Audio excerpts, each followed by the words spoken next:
All right. Pete is, so we have Pete here. All right. All right. Heather. Here. Jamie. Here. Maura. Here. Tammy. Here. And Donna. I'm here. All right. Freeze here. Leslie here. Philip's here. Thompson here. Thompson here. We're all here. All right. Okay. So we have a presentation from Mr. Stack.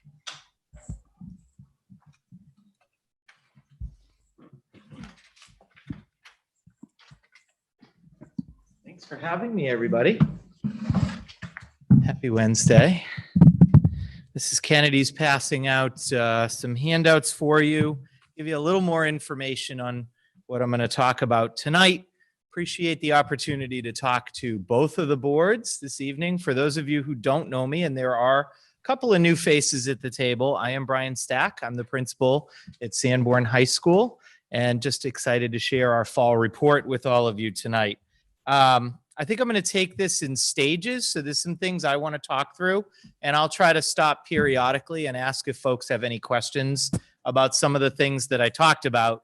And then when I get to the end of it, if there's anything else that you want to know that I didn't address specifically in this, I'm happy to help and get you the information that you need. So starting the new year, it's I've been here 16 years. I got a lot of stories. There's a lot of experiences. I could probably make an argument that there's been a lot of difficult years. This is definitely up there with all of them. It's just the complexity of the different things that we're working through. And what I'm seeing at my level is, given our situation in society, there's been a lot of pivots in industries, personnel, lots of different changes and needs that have made our job a little bit less predictable from an operational side. So, you know, we've tried to think outside the box a little bit more, be a little more flexible with things, and just punt. You know, sometimes we have to do that. Heidi and I were just talking here because we just got an email that next week's PSATs are worried that shipping might be delaying the test.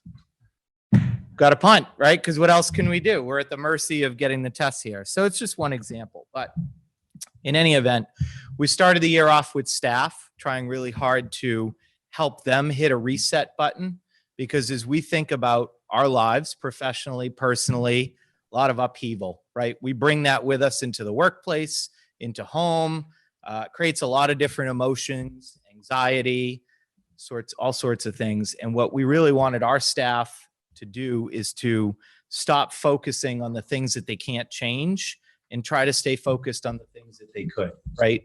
We're here for the kids. We're here for teaching and learning. There are going to be other things that are going to come into play, but we can't let them monopolize our time. We've got to try to stay focused on the prize, right? So as a staff, we kind of set 3 big ideas that we're going to drive all the work that we were going to be doing this year. And we were going to try really hard to stay focused on those big ideas. One of them is around teaching and learning. All the aspects, the things that we need to be doing to help all our kids be successful.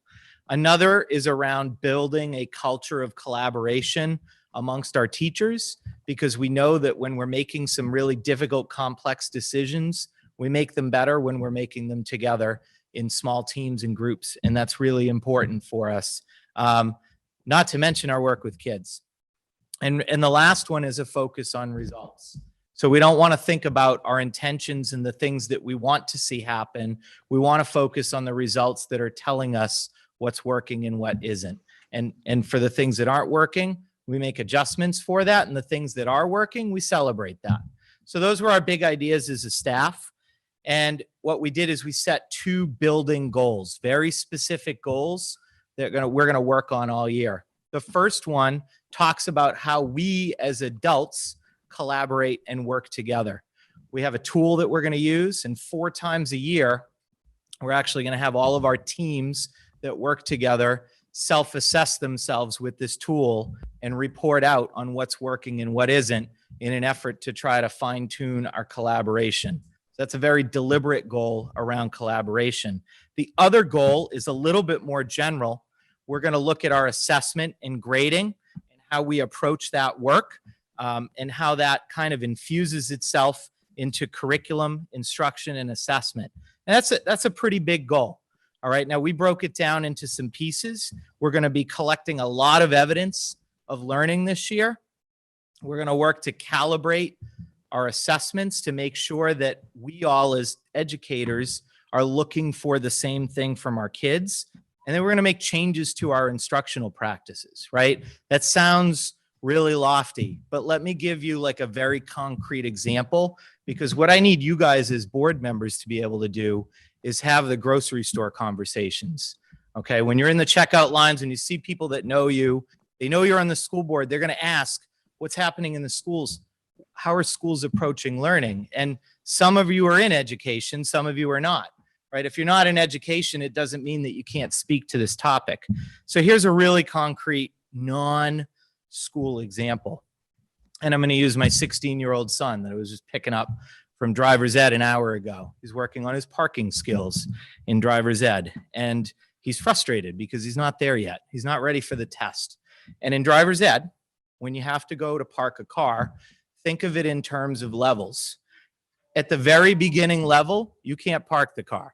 The driver's ed instructor is never going to let you park the car between other cars because you're going to hit the other cars, right? So that first level of learning is about just trying to figure out how to get the car in the space to begin with. You're not there yet. There's a lot of evidence that you can collect to show that you're at a basic level that doesn't even cut it in terms of driver's ed or being productive when you're out there driving in the real world. Then you move to this next level that's kind of like a basic level.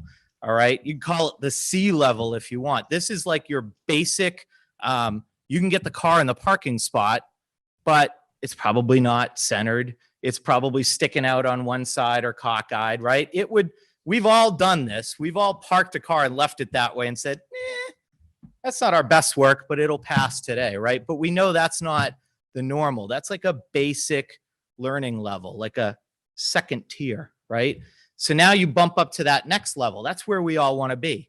That's the level where you can actually park the car between two lines evenly. You're not sticking out. You're not cockeyed, right? That's where we want to have our kids be. And there's evidence that we can collect from our kids when they're doing driver's ed to show that they're at that level in their learning.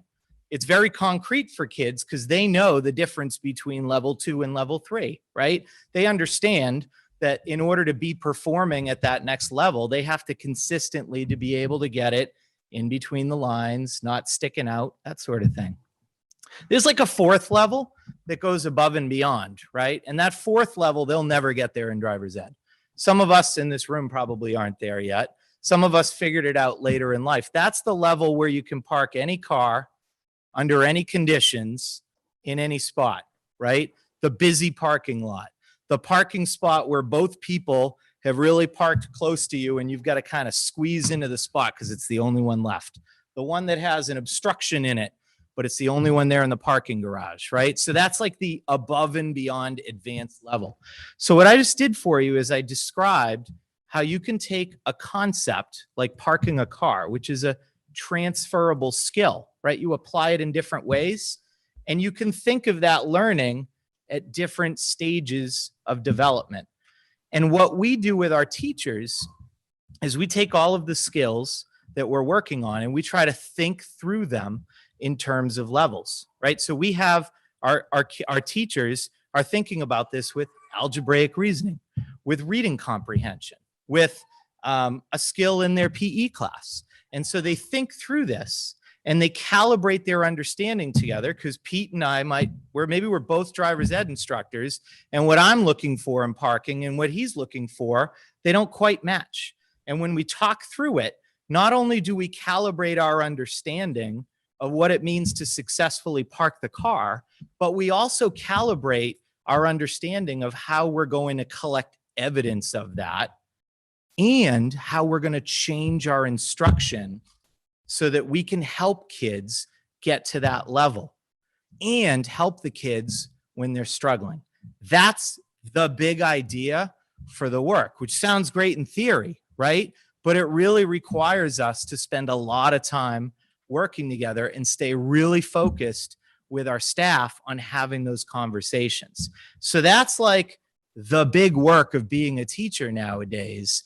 And our folks are trying to do that when they have all these other things coming into play, right? And there's all these other things that could easily take their attention away from what they need to do. And this year for us is all about trying to refocus them that 90% of your time and efforts needs to be on what I just described. The other 10%, all that other stuff that's important, but not going to help you get to the prize, which is helping kids learn. So that's the big idea for this year. Anybody have questions on that? That's a lot, especially if you're not regularly thinking about the role of the teacher and how they approach things. My son just got his license and my anxiety just went way up. Yeah, well, I think the driver ed part is bad. Just give it 9 months. Trust me. that's true. Got a fender bender parking. So Yep.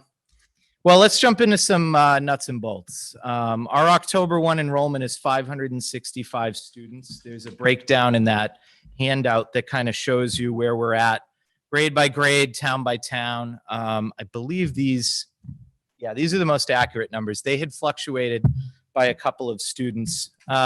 We welcomed 20. So when I ran some data back on September 24th, we had welcomed 23 new students, not counting the freshmen, to the class. And we had 13 new staff members in the building.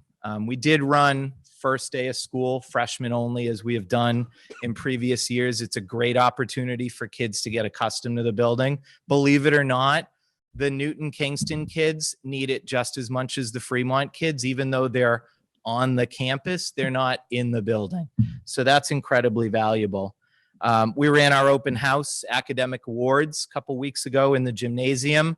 It was a great opportunity for us to celebrate students in grades 10, 11, and 12 who had earned some different honors as 9th, 10th, and 11th graders and were named Student of the Year for different content areas. They'll get their name on the wall. You probably walked by our Academic Hall of Fame on your way here. We're working on our Bell schedule and program of studies this year.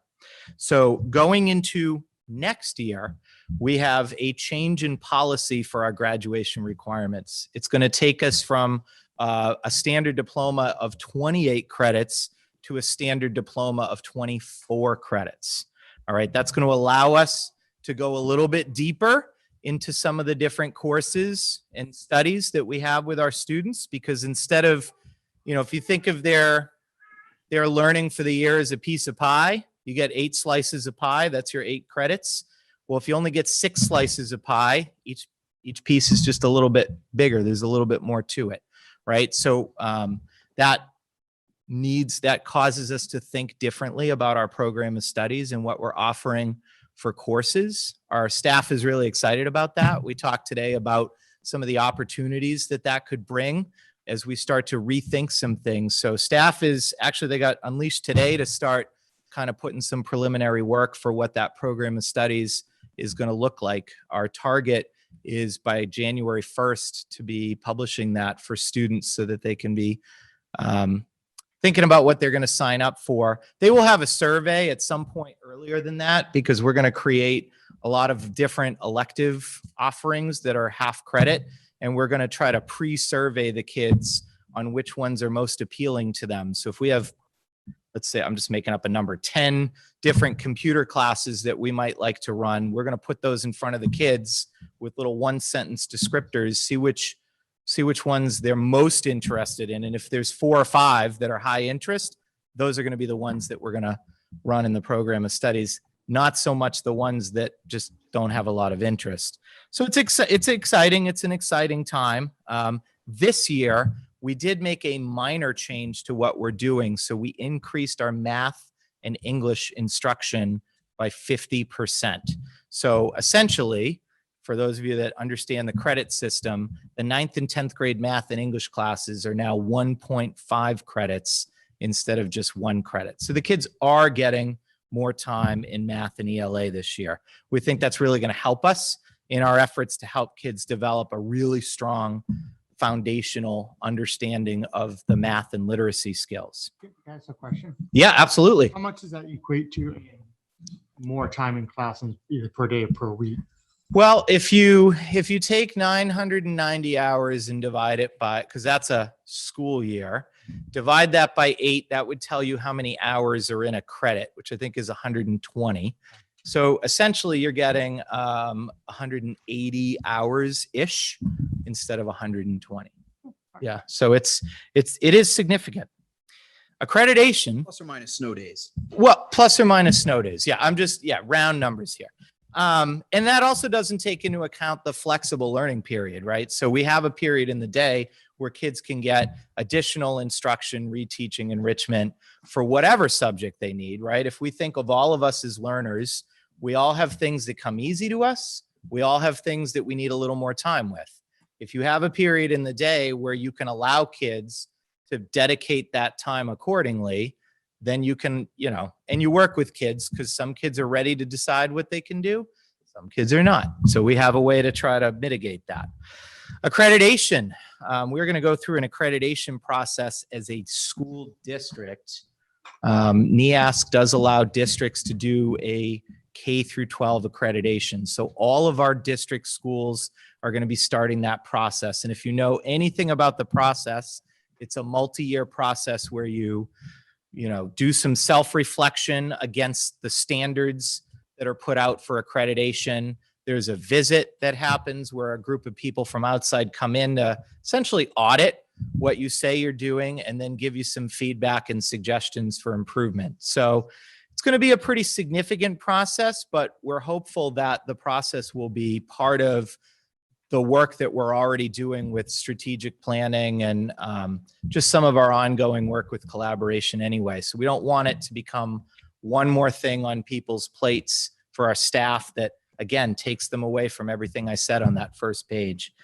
I kind of covered grading and reporting. One other piece with grading and reporting I didn't mention. So we are going to, I know that we constantly struggle with parents not understanding how to interpret the report card. We get that.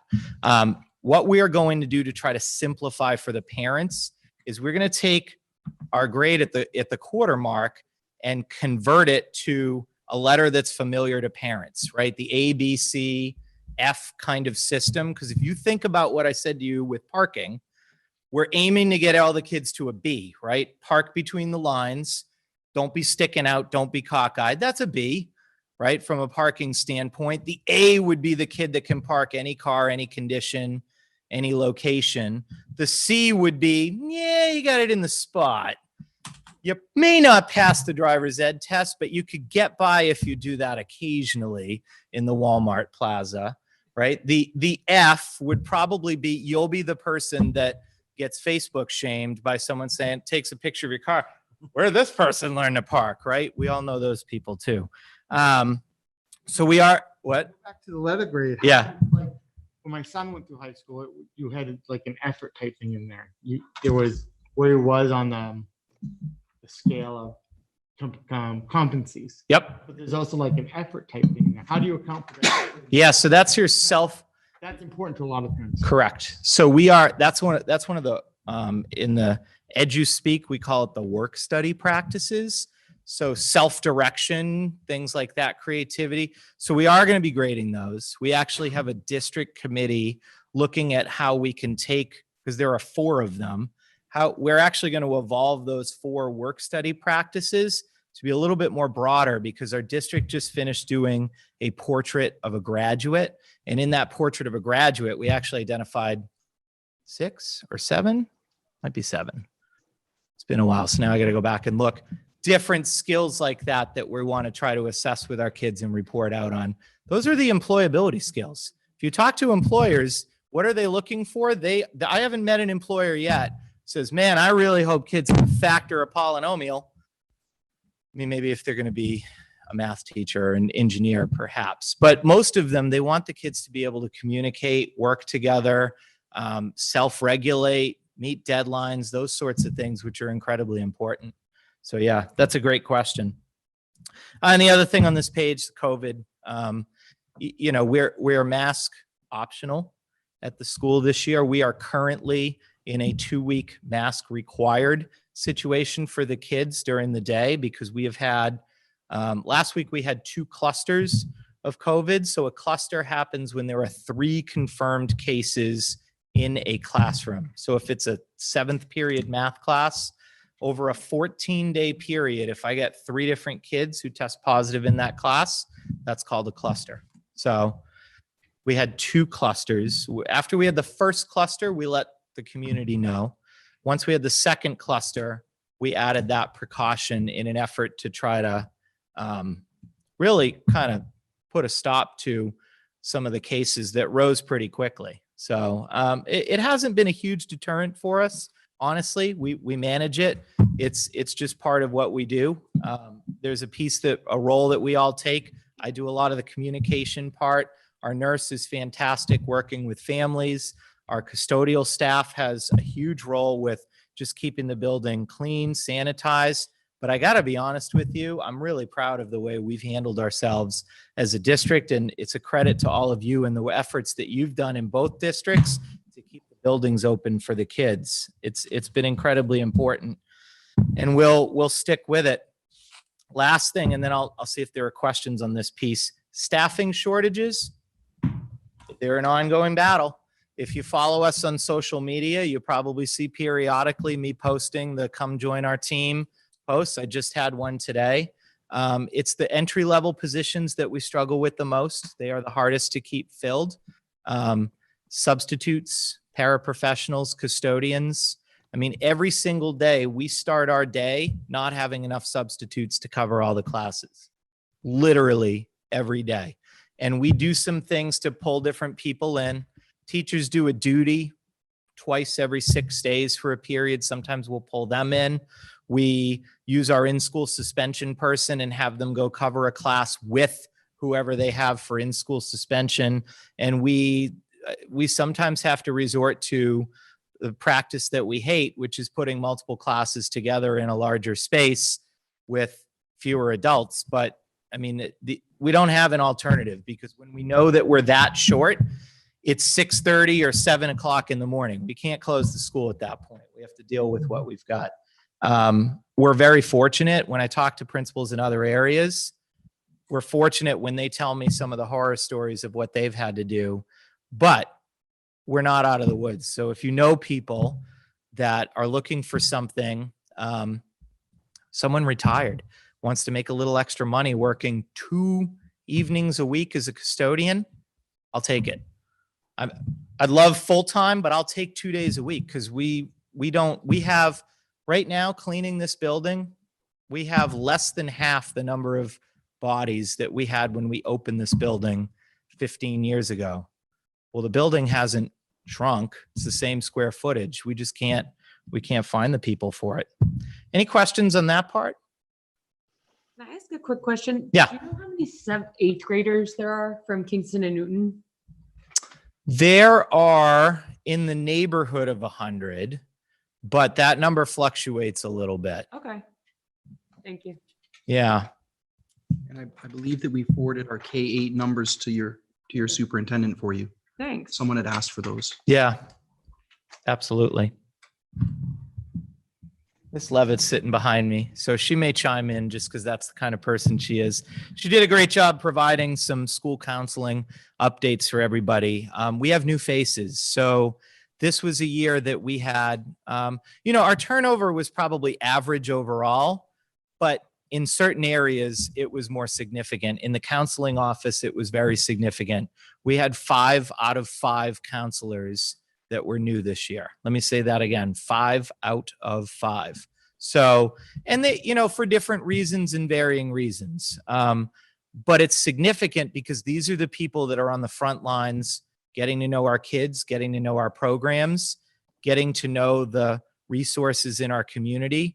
And when we lose that much institutional knowledge in one area, we take a few steps back before we can go forward. So kudos to Heidi for all the work that she's doing with that. Kudos again on the college planning end. We were able to hold our college fair this year. which is great. It's been 2 years since we've been able to do it. We had over 80 colleges physically here on the campus for all of our kids to be able to speak to different admissions reps for. We have a number of colleges that can't make that date for one reason or other, but they commit to still coming to us and will be coming over the course of the year with lunches. So please, again, in your grocery store conversations, reiterate to people, if they have a junior or a senior, if someone is interested in a specific school, make sure that gets known up in our counseling office. They'll do their best to try to see if we can get a rep out to meet with the kids, or if they can't do that, we'll set up something virtually or otherwise. We run a lot of evening events for our parents. We've had 2 at this point, a college planning night and a financial aid seminar, which were very well attended. We're doing the I Applied Day again with our students. That'll be in November. We are hopefully testing all the 9th, 10th, and 11th graders on PSATs. That is something that we provide for the kids. It's a great way to help them get experience with the test. We get data that we're able to use to help with our just understanding of where they're at with their learning. We are going to be looking at doing the ASVAB test later this year. Our career pathway and ELO program is booming despite COVID. We have over 100 students taking different internships and experiences outside of our school. And we are actually in the process of starting, and we wanted to do this before COVID, a career pathways advisory board. So this will be a group made up of citizens in the community, business leaders, parents, students, teachers that can come together a few times a year and talk about the program as a whole and what we can do to expand the opportunities K-12 and to, kind of look at what's not going well and see what we can do to fix that. So there's at least one person at this table that's already committed to being on that. Ellen and I communicated about finding a Fremont representative. Doesn't have to be a board member. It could be anyone at Ellis or otherwise. And it'll be a good group. Hoping that'll really help us kind of expand our offerings. We do have kids who travel outside of here to take classes elsewhere. Of course, you know about SST.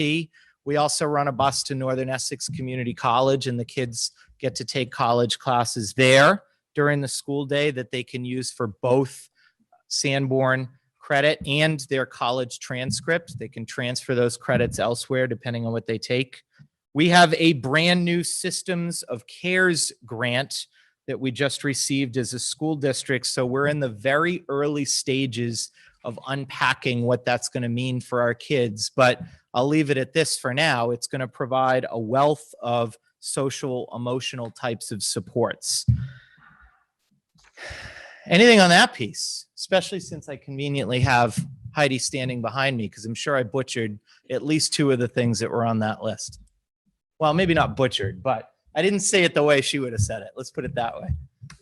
Kind of outside those lines. I was probably, thank you. That's good. I was most definitely not quite there yet.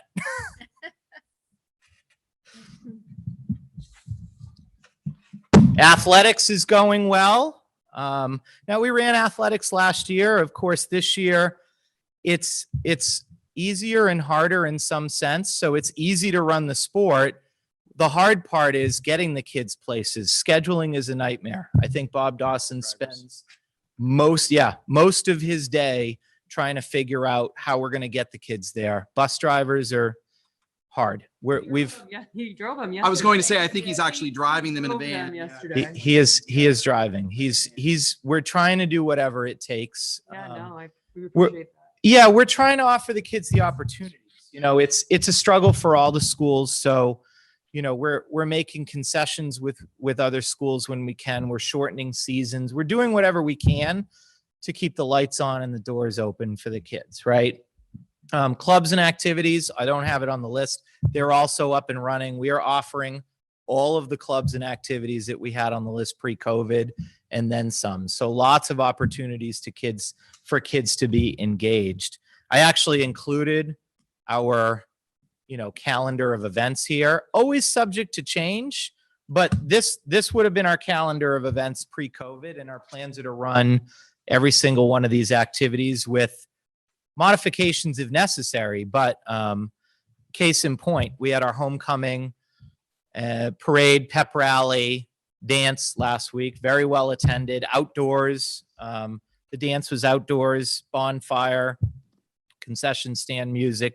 Kids had a blast at it, and they need some of these social events, right? When they think back on high school, again, not to put the math teacher down, I used to be one, they're not going to think about that fantastic lesson on factoring polynomials. Greg might, but he might.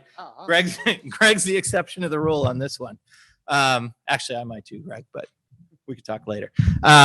No, it's just they need these different aspects, and the social pieces are huge. So, we have a wealth of things that we'll be running for kids throughout the year. If we need to make adjustments because of COVID, we'll make adjustments because of COVID if that's what it takes. And lastly, this is probably something that you've seen before, but if it isn't, it's our 2021 graduation statistics. And we do actually publish on our website this same document every year. I've been doing it for, I think, all of the years I've been principal here. I may not have done it the first couple, but you can find them for years going back. I especially always like including the list of colleges that our kids get accepted to every year. So they're not necessarily the colleges that they attend. Of course, that's a personal decision, but being accepted there is important. So you can go back year by year and kind of look at what those schools look like. If you can't find it on the website, just send me an email, let me know, and I'll point you to that spot. So, we gave away 2 cars this year at graduation. If you didn't see that, that was a first. We normally just give away 1. If you don't know anything about the giveaway cars, we get cars donated from the community that are gently worn, need a little bit of love, aren't quite ready to be forgotten yet. And our auto students will work through the cars, and then we have the staff select 2 students that are deserving based on some different qualities that they identify, and the kids are surprised with a car on graduation day, which is kind of neat. We've got a couple up in the shop now that we're going through. We'll bring in an auto professional to kind of go through them with the kids, and he'll kind of tell them, don't waste your time on this one. This one's good, but you need to work on X, Y, and Z kind of thing. So we get them to a point where they get stickers. Kind of neat. What did I miss? Nothing. Thank you, Mr. Stack. Excellent. Good job. Thank you very much. You're welcome. Have a good night. Thank you. Looks like we are now on to number 5. I'll turn it over to Superintendent Holliday. I'm not standing up there. I'll just use. Oh, no, you can your just grab the voice. mic and I it'll think- work. Can you guys hear me? Yep. All right. So my task is to give you an update on the high school search committee, and that's kind of funny since I haven't been part of it, but I've done a little work, and you guys can tell me. You can grade me. You can tell me if I've parked the car. So just a brief history on, or a reminder of the history. We began our search back in October of 2019 to look at a placement for Fremont students when the contract expires in 2026. A committee was formed and site visits were made that fall. 6 different schools or visits were done before March of 2020 when COVID struck. The committee presented to the school board and the public maybe during the summer, not 100% sure, but it seems like that's what I was seeing. They discussed the highlights and talked about the advantages and disadvantages, and a straw poll was taken that spring perhaps, and the 6 were reduced to 3, which are Sanborn, Pinkerton, and Raymond. Each of those schools gave a presentation in the spring of 2021. Okay. And then, and then the end of the year came and we had Alan retire and Sue take a different position. And so we're here and getting up to speed on all that is Fremont and Sanborn. So our school board will be discussing the next steps shortly. That will likely include the formation of a smaller committee to form questions, and ultimately that will be included in a proposal that would be provided to the 3 districts. A timeline will be developed as well. We understand that there are several years left on the contract, but we also understand the need to be able to plan based on that ultimate determination. So that's what I've got for you right now. Did I miss anything? Nope, pretty much it. Okay. Thank you. All right, we'll move to first public comment. Anyone that would like to make a comment, you can step right up to the podium. Just state your name, first name and last name, so Phyllis can get it. And everybody's jumping. All right. Well, if there is no public comment, we will move into our non-public session. If I can get a motion.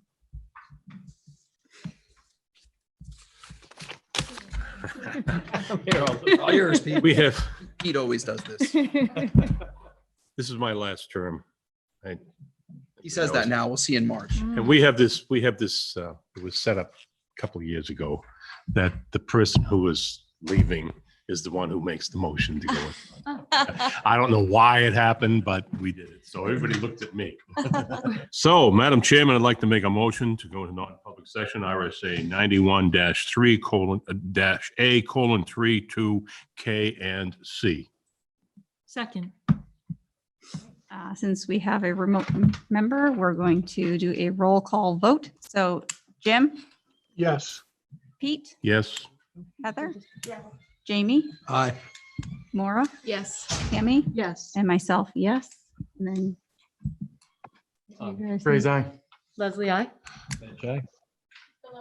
Thompson, I. Okay, great, thank you. All right, so manifest documents are going around. So we are on 9.2 nominations. We have Anthony Foy, music teacher at the Memorial School. Move to approve. All right, roll call vote. Jim, Yes. Yes? Heather, Yes. Jamie, Aye.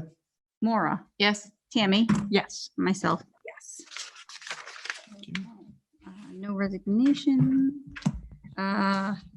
Your report was. Brian Stack covered my superintendent's report. We worked on that together. So I'm good. All right. Don's off the hot seat to kick me under the chair. I know, right? Hurry up. Hurry up. Been up since 4. Been up since 4. Been up since 4. Hurry up. All right, committee reports. We'll start with policy. The policy committee met today at 5 o'clock. I will have minutes at our next meeting. And our next meeting for policy is November 3rd at 5 o'clock in room 121.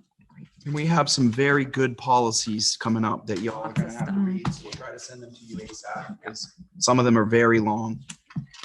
All right, excellence in student achievement. So our next meeting is the 20th, 2 weeks from today. 4:30, right? We meet at 4:30? I think so. I can't remember. I think that's right. October 20th, yes, 4:30. Okay, finance. Yeah, I'll try to speed read this.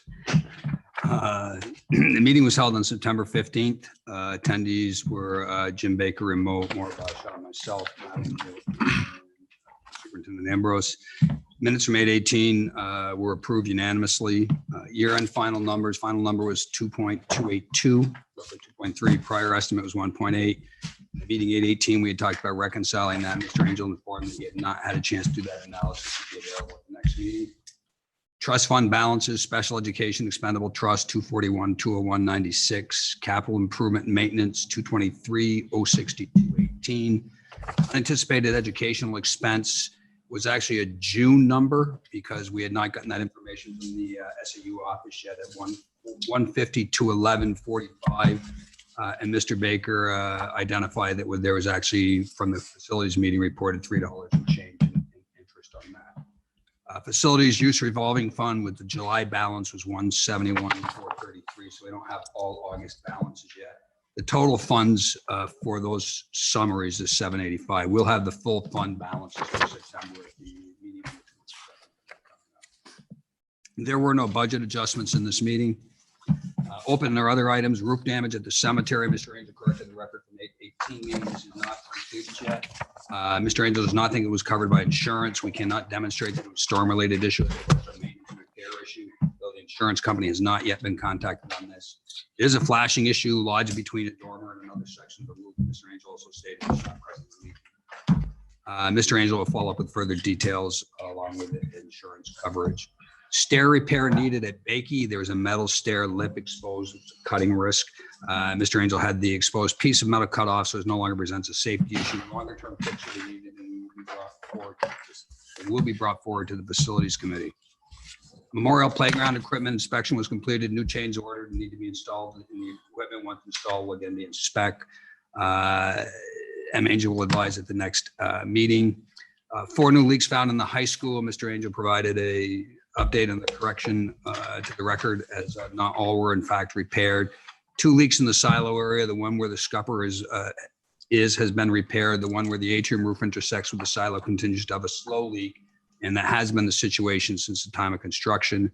The area over the library, sliding on second floor has failed, and water is getting into the building from siding, not the roof. The warranty that we have on the siding, we checked into that, cannot be honored. The company's out of business. We're looking at bringing that into the CPI plan. Dust collection system at the high school, the motor and controller had failed, and we had been able to get both repaired. The unit is now operating normally.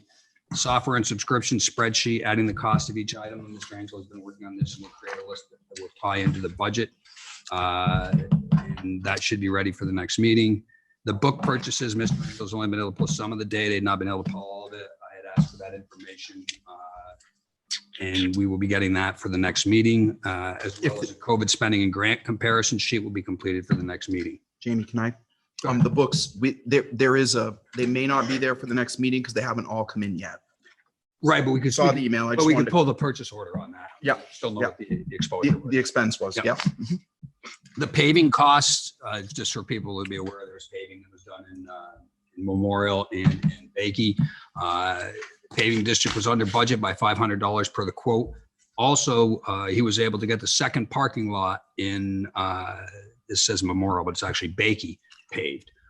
So that wasn't the original quote. So we're under budget by $500, and we picked up the whole second parking lot in that. Wow. Maura Bash asked about what efficiencies are being gained with the software implementation. Mr. Ambrose noted that many software programs to reduce inefficiencies, but difficult getting usage information. Also noted the focus was distracted due to COVID. Ms. Bash asked further about any savings potential for the new accounting software. Mr. Ambrose noted that he does not expect this, but does expect that the reporting capabilities will be far greater than exist today. The discussion led to a discussion of the recent issue of Peterborough and availability of data to the public and the risks involved as occurred previously. For people that don't know, there was some theft of district money, overseas Town money scam that was inflicted on their district. Mr. Angel did say that he's setting up Mr. Fitzpatrick for access to the system, and he will be meeting with me, and he has done that to go through my access and ability to look things up. And the final comments from the administrator, we finished 2 payrolls on the new system. Efforts to do so have been significant. We have received significant help from the vendor. First payroll run only had 4 minor issues that were fixed immediately. These were not global issues or course specific items. It wasn't like everybody got something wrong with a particular item. Payroll being key, that has been the focus. Setup still in development to generate the needed reports. The revenue data not in the system yet. At the time of the meeting, I believe it is now. We are receiving money from Newton and Kingston as planned, and Fremont had not been billed yet. Total expenditures through August of 31 were 3.967 million. Total encumbrances as of August 31, 20.661 million. Remaining balance 10,678,000. Just for clarity for the public, When we say encumbrances, 20.661 million, that's for the whole year. It's for items that cover the whole year. It's not that that's been encumbered, spent now. We still have the whole year to go. Mr. Angel believes that some of the encumbrances are not yet included due to the focus on getting the payroll out. He will true this up for the next meeting. Mr. Baker asked about uncollected lunch balances during the review. Mr. Angel will advise what those are at the next meeting. And that's what I have. On to facilities. Yeah, facilities met today, and I'll have the report at the October 20th meeting. The next facilities meeting is November 3rd at 3:30 p.m. Thank you. Public relations. Public relations met earlier today. In attendance, myself, Ms. Bashaw, Ms. Ingham, Mr. Ambrose. We started discussing how we were going to begin communicating information to the public and what information is particularly around the budget as it's developed. Our next meeting is November 3rd at 4:30. Thank you. And personnel, our next meeting is October 20th at 3 p.m. We've got a lot of work to do, so. Oh, Diana finally sent, yeah. She's been working on it. SST. SST had a meeting, but unfortunately I was at a funeral, could not attend. So I know that they're working on their enrollments. They continue to struggle with the number of students that are enrolling in the program is pushing the cost up. So if they don't have the enrollment, just like with us, the cost goes up per pupil because the cost is shared across all the students. So they're working on it, and I'll know more after I go to the next meeting. Thank you. You're welcome. Budget committee is meeting tomorrow at 7 o'clock. We have not met since the last meeting. Thank you. We've not met for wellness. Okay. All right. Now we are on to I Justin. did send on wellness to Mr. Dawson and asked him to schedule a meeting for you, Heather. So I just want you to know that I did that. Jocelyn. Okay, so to start off with, we had homecoming last week and the weekend beforehand. The homecoming Saturday events went really well. They worked really smoothly. Our homecoming dance worked really well. There was a lot of outcome and everyone seemed really excited about it. It was a good event and we were able to get some sort of normal back, as in like a homecoming dance, which we had not been able to get in a few years. This Monday worked really well. We were able to have the police officers and help us out to have our float and parade, and that worked really well. And then we were able to use a football field. Sadly, it did start raining, so we had to move inside, but it still was, we were able to keep a distance and keep safe as we could and try and move with the weather because we could not control the weather, and we pushed it back to begin with. So that went really well. I had another soup kitchen last Wednesday. It went pretty good. We had 20 meals that went out. Not as much as last time, but it was a good donation to the people that wanted it. Tomorrow, Student Council has a field trip to Camp Lincoln, where all of the districts like around us, Student Council goes to a big meeting, and it's like a team bonding and just like a big meeting as a group. Usually now they're online. They used to be a lot of in-person stuff, but that's exciting. And then last thing is we're learning to get used to the new grading system because there's differences in what it was last year and differences in obviously what it was the year before. So we're trying to figure out like with trends, and I think people are learning to understand it, but some of the students are still a bit confused on how the new grading system works because we don't get an explanation exactly of how exactly it works, but that's it. Has the Student Council met with Mr. Stack about the grading? No, I we highly have not. recommend that you do that. Okay. Have the Student Council meet with Mr. Stack. Okay, thank you. And you could invite Dr. Haynes Okay. to come and talk to you. I think that'd be wonderful. Yep. And let them know that there are questions from the students about grading. Yep. And we can develop like a frequently asked questions Okay. for the kids. Okay, sounds good. In conjunction with the Student Council. That's a really cool thing to do. Okay, because we've never had trends before. Yeah. And that's kind of interesting. And some people find it funny like how they can do math and like get a really good grade. And then like this one girl, she said like you can get negative infinity with how it is because Right. it's like trend setting. So then you should definitely talk with Okay. Mr. Stack. He would want that feedback. Yeah. Thank you. And I know, Jocelyn, just to let you know, the whole reason for trying to kind of redo grading Yep. was, I know we'd say a lot about like the parents need to understand, but really a huge portion is to make sure the students understand. So I know we keep saying parents, but it really is about students too. So please This is evolving. make sure that, I mean, you guys need to understand. Yeah. because That is a huge piece. I mean, having parents understand is one part, but having you guys understand, Yeah. that's big. That's more important. So, Mm. yeah. All right, October 1st, district enrollments. All right, great. So it's October. I'm not complaining. Winter's coming. We all know what my favorite season is. It's unusual, I guess. But I will say that our October enrollments, as you can see, I think, did everyone get a copy of this sheet? Okay, so I'll read them out loud for the public. We had 33 students in preschool. I saw them getting off the bus this morning. It was super fun. They were so cute. Kindergarten is at 97. First grade is at 79. Second grade is at 87. And third grade is at 100 for a total of 396 students at Bakey. So I just want to kind of reiterate to everyone that in our NASDAQ study a few years ago, when we did the reorganization, we were predicting that class of 79 and the class behind it would go down to 70, right? So it's not, if you look across the numbers, we're hovering right around 100, but that's where Bakey is kind of like a glass of orange juice that's full. That little line around the top of the orange juice glass is keeping the juice in there, but if we add one more drop, it's going to spill over. It's full over there. So that's an important thing to think about as we move through the next couple of months with budget. Tom? Yeah. You had anticipated because of last year's COVID that you'd get a rebound on the kindergarten this year. Did you get the rebound that was expected? Yeah. If you look at the numbers in kindergarten, 97 students, we didn't get as many in first grade as we thought we would. Okay. We thought we'd get a few more.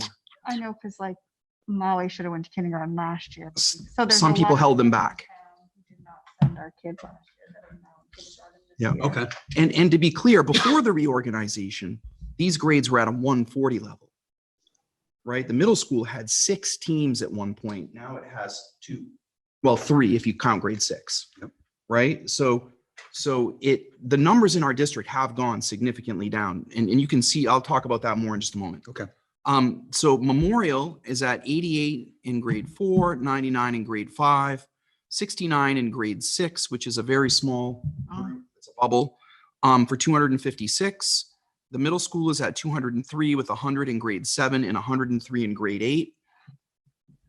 So that if you combine grades 6, 7, and 8, you can see how it's 269 students. And at one time it was over 500 for grade 6, 7, and 8.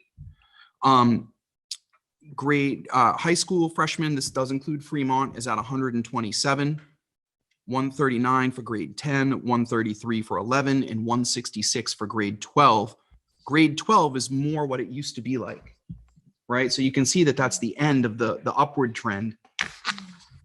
So when you look at, Yeah, you're replacing 166 with 103. well, except you have to add the Fremont kids. Yeah. Okay. Yeah, thank so you. that's almost 50 students. So they'll have 150, they'll have more in that group. But what's really interesting is if you look back down to the current 1st through 4th graders, again, with just our students, we're under 400 students, right? With just our students. So if you look at the Bakey school enrollment, it's roughly 400 students. When that clicks up to high school, that's our high school enrollment. And that's what I use to decide what we need to do. Real seated students, not nebulous projections. I mean, who could ever anticipate COVID? I mean, we had quite a few people move into Kingston and Newton in 1, 2, and 3 to stabilize our enrollments. They haven't gone up, but they've stabilized. They didn't go down as much as we planned, which is great because we were able to accommodate that, right? I as a superintendent, more students is a good thing, right? Because it's more opportunities and economy of scale when they get to high school. So we certainly are very pleased about this.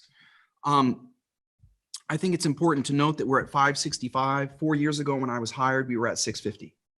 So there is an overall downward trend.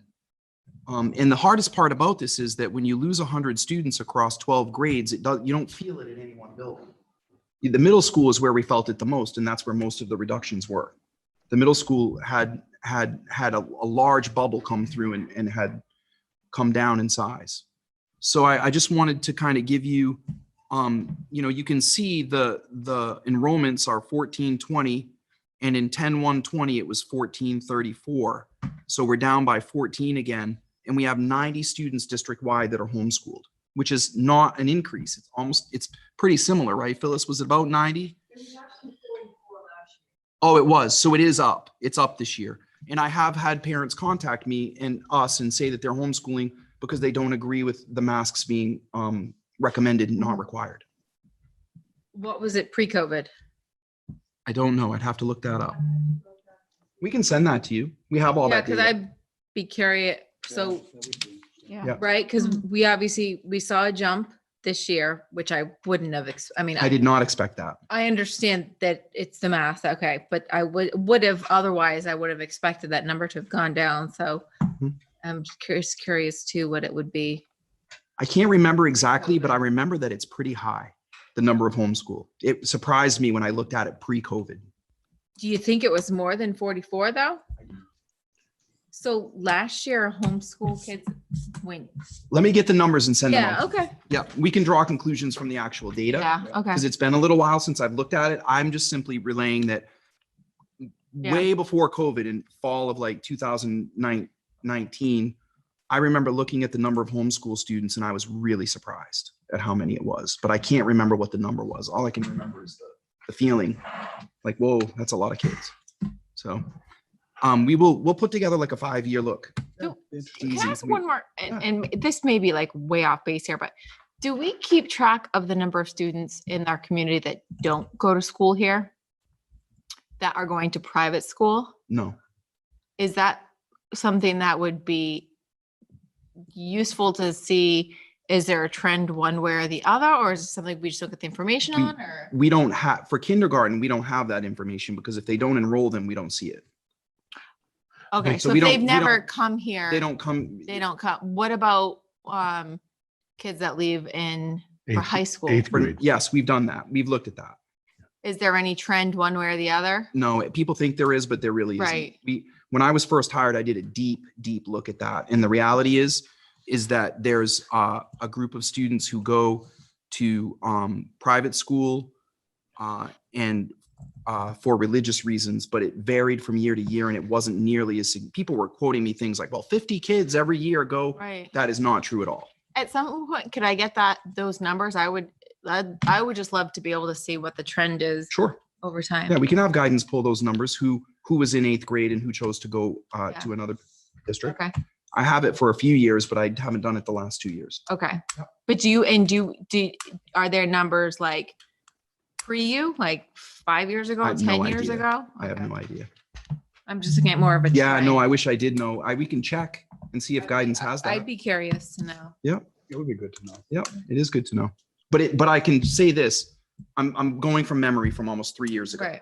But it wasn't what I thought it was going to be because Right. I think I met with you, Tammy, and we talked about it at length. And then My daughter did not go for religious reasons. yeah, no, that's fine. And some I'll don't. just throw that in right? there. Some don't. Some go for family reasons. Some go because they're not happy with the program at the high school. That's fine.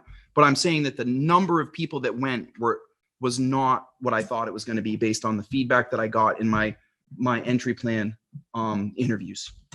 It was surprising to me that it was way less than I thought it would be. Yeah. I'll get the data. It's easy. Yep. Thank you. Great. Any other questions about enrollments? All right, great. All right, we'll move on to 12.2, Newton Resource Hub. So at this point, we kind of need to table this until next time, but I'll just give you a brief update. Newton, you know that with the contract with the SLC renting the middle school, that they're paying for 50% of a resource officer at Memorial and SLC. Mhm. And the way that really plays out is that it's 80% of the salary divided by 2 because we only need them for the school year. So Newton is thinking that they're going to hire a police officer for the full year, but we pay for 80% of it and split it with the SLC. That's the half of our cost would be by the SLC. And then the other 20% is on Newton, and they can use the person for whatever they want. We have gone back and forth, and they had a meeting, and they are working on some language. And I think that we should have an agreement and have everything ready finally October 20th. So we've been working hard on that this last few weeks. So I just want to give you an update that it's in progress. It's just, I think it's partly COVID and just getting to it and getting it done. But I just finally said to the selectmen, I'm not trying to be difficult or hard about this, but if we can't get this to work, we're just going to have to hire a school safety officer, because we didn't have anyone last year because we couldn't quite get this worked out. And there's a point where we need to move forward. And they were fine with that. They said, yeah, we get it. Let's get this done. And they were great. So I'm looking forward to wrapping that up. Anything you want to add? Nope, that's perfect. Okay, thanks. So that'll be on the agenda, the next agenda again. All right. So review of minutes of September 15th, 2021. Do I have a motion on that? Move to accept. Second. All right.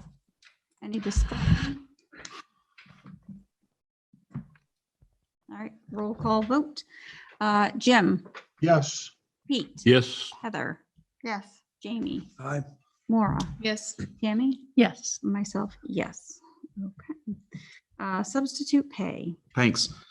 So I think, I don't want to belabor the point, but I did meet with Diana Rooney, and I know that I forwarded you all the email that in the record, just for the public's knowledge, we can certainly provide anyone with this data that would like it. 18 of the 36 substitutes that we hired at the start of the year took positions in September.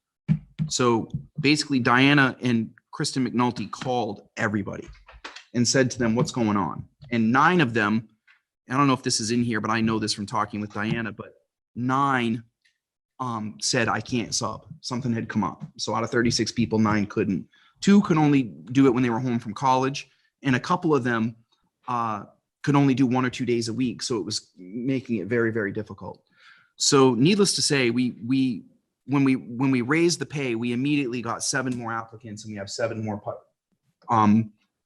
more substitutes in the pipe getting ready to sub or subbing currently. So I wanted to address your question more. Does it actually make a difference? And the answer seems to be unequivocally yes. Yeah. Right. Last year, in the midst of a pandemic with no vaccines and major issues, we had problems with staffing, but it was more special ed staffing. We had enough subs. This year, we have not had enough subs. It's getting a little bit better.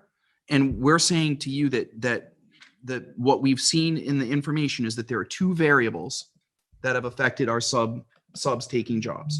One is what Heather brought up, is it the masking or not masking, or however you want to look at it, the safety measures, or is it the pay? We don't know the answer to that. We couldn't get a definitive detail on whether or not a definitive amount of information to say to you, oh, it's the fact that masks are recommended, not required. Like we couldn't get that feedback. Part of that is probably because folks that have a problem with that may not have gotten into the sub pool, so we're not accessing them, right? I do think that the initial analysis is that last year's school rate was 130. We had enough subs. This year's school rate was 95. We didn't. We moved it to 110, and it's getting a little bit better, but we're not there yet. So we are recommending that you move it to 130. Like we really need subs. It's bad. And so we're asking the board to consider that. And again, that would be paid for out of ESSER money, grant money, as a symptom of COVID. That's our plan, unless we're told we can't, but we're going to try to. And we think we can reasonably use the money for that. So that's what I'm asking for tonight, is that you raise the rate back to 130. We are having a really hard time. I almost had to cancel school one day. Just some questions, help me with the math. Sure. What were the 9 that you said 9 were? We had 36 people sign up to sub at the beginning of the school year. Yep. And we had 9 say that for various reasons, they just couldn't sub. They signed up, but they can't do it. And then now we've added 7 more. So we've added 7 new people into the fold. But 18 of them got different jobs somewhere. 18 So they're not took available. positions. 18 of the 36 took positions. That means they subbed for us. Oh, okay. Yes, I'm sorry. That does read a little bit confusing. But it is 1836, half and half. Half and half. Yeah, the Yeah, other. I was looking 18 at- you talking about? Yeah, I was, Yeah. I was looking at 18 plus 9. So wait a minute, there's 27, you know. Right. I Well, feel like remember that's what I just said? points. Yeah, there's a couple that were in college and can only sub when they're home. Tammy's familiar with that. And then the other group fell in the I could only do a couple days a week and it just wasn't lining up. Or they took a job on those other 2 days somewhere else. All right, so we need a motion to increase sub pay to 130. Yes, I do. Question. Yep. Tom, can you say that you got the additional subs because the pay went up or because of the appeal that went out to the community how badly you needed them? Both. But the pay certainly isn't it's not hurting things. Uh-huh. And again, if you read Diana's point here in the middle of this paper, which is really the summary, Maura had asked about the process for hiring subs. So Diana wanted to kind of share that. But what she said is we definitely had more substitutes working for us last year than this school year. Obviously, a rate of 130 is more attractive than 110. Substitutes are known to jump from district to district depending on who is paying the most at the time. And I know that we were able to keep our substitutes for the long term last year because of our rate of pay. That was that's what she's recommending to you, and I'm bringing to you on her behalf. The only reason I bring it up is because the people that you reported on, 9, 10, 11, the 13 people that didn't come back, they didn't mention pay as a reason. No, we are sure that the I want to be clear that people aren't calling Diana and saying I'm not subbing because of the pay. What we're noticing is that when we don't, But we asked that Diana call people and find out why they weren't coming. right, and she did. Yeah. And the reasons were varied, including that people had other positions or obligations that they couldn't do. I'm saying that what we know today at this point is that we don't have as many subs as we had last year when the pay went down. We can't get an accurate read on this. So Jim, to answer your question, we don't know, Okay. right? I'm just saying it's simple. The sub pay rate was this, we had more people. That's what we know.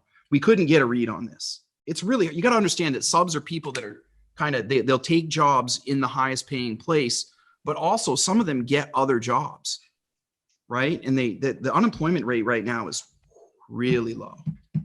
But I think also we increased it and we had a bump of 7. What I'm going to look at is if we increase it to 130, maybe another bump of 5 or something, I think then we can say, yeah, the salary had something to do. Yeah, I mean, I felt- it's interesting to me that we had a pretty good bump, Instantly. almost recovered what we lost because we went up. So that gives me an inclination that the salary had something to do with it. If this now bumps up even more, then I think I'm more comfortable that it's salary. Thank you. It's so difficult to show an answer to the question that Jim has when you do a bunch of things all at once to fix a problem. Like if you really want to be scientific about it, only change one variable, Oh, yeah. right? We changed 6 variables. Don Diana ran- knows that because that's Yeah, scientific yeah. method. Taught me well. But I mean, Diana's been doing tons of outreach, and so has Brian and I. That does affect that. But the reality is that the pay, I think, I'm telling you my opinion, which I can't give you a boatload of Jamie level data for, right? But I can tell you that my opinion is that the pay is effective. So on any given day, what do you need for boots on the ground to be able to properly staff in terms of the number of substitutes in the building? So we're averaging a need of about, what did she say? She said, It was in the 20s. it was in the 20s. It was in the 20s on average, in the 30 to 35 on Fridays and Mondays. Yeah. We're right into the trends. But if you've only got 25 people like we had, and 5 of them take a job somewhere, you've got 5 openings before you even open the door. So what's happening is that school's starting in the morning and people are calling out sick that day that we weren't planned for. and then it's boiling it over. It's really hard. We're way behind by a lot of people on subs. I don't know, bus drivers, we've had to condense runs every other day. I mean, poor Troy, he had one bus driver walk off the bus and say, I'm sick right now. And the kids are on the bus. And she really was. I mean, the poor woman, we told her, you got to go to the hospital. You know, you're not driving a bus. We had to move all those kids onto another bus. It's custodians, bus drivers, and subs are where we're really hurting. And honestly, we still have a lot of para openings too. All right, so we should probably get a motion. Maura had a question. Do we expect that when things go back to normal, that the need for substitutes will decrease? Is that, I mean, how much of this is COVID related in like people are being quarantined? Oh. Is that bumping this number up right now as well? I can't answer that definitively. It isn't helping. Yeah. Okay. Right? It's hard to say without doing some kind of a very time intensive analysis of the reasons why, you know, like breaking out who's out when, why, and for how much. Right. And I do think that COVID is playing into it because people, that's been part of our problem with buses. Right. Because if you have any COVID symptom, you're not supposed to be in school. So I have to imagine that some teachers, students who maybe would have come to school with a cough are Yes. not coming to school because of that. Okay. Yes, but they also, folks are being really good about getting tested. I just, to be fair, staff have been really good about getting tested from my perception and trying to be at work because everybody knows that we're shorthanded. Mhm. So we've been really, really clear with everyone that, like, Brian put out an email last week saying, I'm not approving any personal days for these 2 days Mhm. because we're going to have a real problem. Mhm. And he's really nervous about tomorrow. Tom, could you clarify one thing for me? Or Jim. You said the average need is about 20, but on Fridays it's 30 to 35. Did I hear that right? Yes. Okay. Can you guys come back sooner, Jim? We need Annie to help. Yeah, I'm coming back. We're coming back Saturday. Yep. So it sounds like more people are sick on Friday, Exactly. Well, that would be the, And Mondays. like 50% more. That's industry wide. I'm gonna let that go, Jim. Thank you. Okay. Thank you, Jim. And I wish we had a more definitive answer about why people weren't able to come to sub, but we didn't. So it was hard. Okay, thanks. All right. Can I make a motion to approve to increase the pay to $130 per day for substitute teachers? Thank you, more. A second. Thank you. All right, any discussion? Further discussion? All right, roll call vote. Jim, Reluctantly, yes. Pete, Yes. Heather, Yes. Jamie, No, Maura, Yes. Tammy, Yes. myself. I'll just explain my no. When your needs increase by 50 to 75% on Mondays and Fridays, sicknesses doesn't work that way. Right. Yeah. And just to be clear, we can't tell people they can't call out sick I know. because of the bargaining agreement. So it's, I know. You Not- couldn't anyway. yeah. there's Union or nothing no we can- union, you can't make people come to work if they think they're sick, Right. Yeah, especially given the COVID situation. Right. Oh, my God. Thank you, Jamie, for clarifying. All right, so we are on to second public comment. Okay. We will move on. Next meeting agenda. What's the, We'll have Dates. the SRO officer on October 20th. great. All right. And we've got a bunch of other things that we'll bring. Lots of policies. Lots of Lots policies. of policies. Mhm. Get ready. Crank guys. those out Get tonight. those out early enough. Sharpen your pencil, buddy. No, I'm gonna send them to you 2 days before. He's gonna wait, just. There's a finance one, so we want to torture you. No, we'll send it to you. We've really got this system going forward because there are so many to process. And the policy committee approved a number tonight. They should be ready to go out to you right away. Ones that I had to call Will Phillips about, we tabled one and the other one will be a quick call. And then we'll try to get that one out to you too, so that you have plenty of time. But if we do that, send us your questions in advance so that we can Yes, ask I was Will and just be gonna ready at say. the meeting and not have to wait and, Yep. right? Yeah, rather than come up with questions at the time and prolong Right, the send them to meeting. me in advance and I'll just Yeah. email Will and get answers. Yeah. or try to answer them And myself. hopefully you can get answers out to them. Yeah. Oh, yeah. Replies. Get it all done. Yep. All right, the next Sanborn Regional School Board meeting is scheduled for Wednesday, October 20th, 2021 at 6 p.m. at the Sanborn Regional School. And with that said, we are going to ask Mr. Broderick to. Yes, make a motion. We go into non-public, RSA 91-A:3, 2, K and C. Second. Roll call, Jim, Yes. Pete, Yes. Heather, Yes. Jamie, Aye. Laura, Yes. Tammy, Yes. and myself. Yes. All right. Thank you very much.